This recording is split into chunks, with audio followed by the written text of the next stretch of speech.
Hey ladies and gentlemen, welcome back. So I have finally found out how to set up my camera, my GoPro, for an underwater shot next time I go to Depot Bay. And I feel kind of embarrassed that I haven't thought about this earlier. And in my last underwater video, I posted a question about how you guys can help me figure this out, this problem of getting underwater shots. And so it was pretty obvious. Several people commented that just kind of put the camera on a sliding weight so that it can move freely and I can detect a bite, sort of like a Carolina rig, right? And when I read the comment, I thought, oh man, that's so obvious. That's a great idea. So here's my setup. Okay, so there is my camera, and that's a copper tube. And I have this green line. This is just a weed whacker or trimmer line. It's very big, it's plastic, so it's very stiff, and that's what you want. And I mounted the camera onto the copper tube with electric tape. It's pretty strong, it's not coming off. Sorry, the plastic trimmer line goes through the copper tube like that. So as you can see, the camera slides up and down freely. Okay, so before I was tying my main line and my leader straight to the camera, and when the fish pull on it, you can't detect the bite because of drag.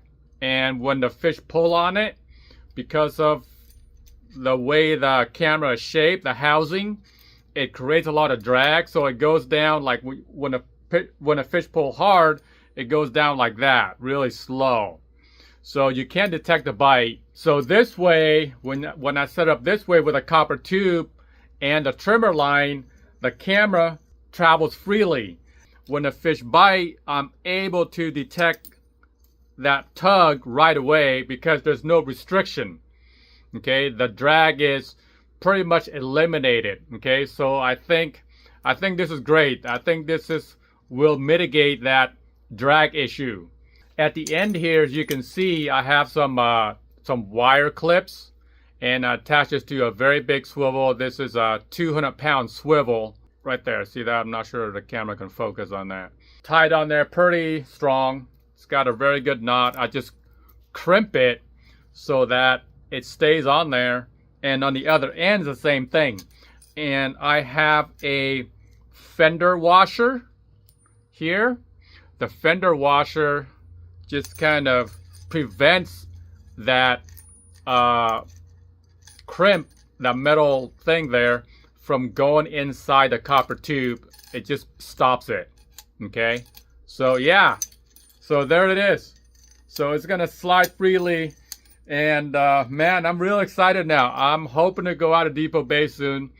I checked the swell for this Friday, and it's looking good, but it's at 3.5 foot for the primary swell. The secondary swell is 2.5, and I think it's like 7 for the primary and 14 seconds for the secondary. So I like to, but I like to have a little bit lower. I think I don't want to risk it. 3.5 is a little high.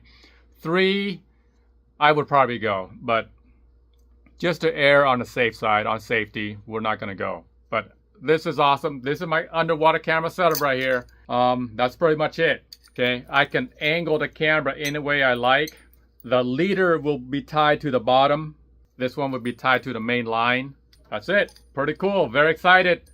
If you guys are doing something like this, just be careful. This is a little risky. You have a good chance of losing your camera. I haven't yet. I actually lose my camera more setting underwater shots for my crab pot than I do with Depot Bay. I'm surprised I haven't lost a camera yet at Depot Bay. You know, all the rocks and the kelp down there. I don't know why. You figure like this is more dangerous. It has a high chance of getting snagged up on the rocks, but it hasn't yet.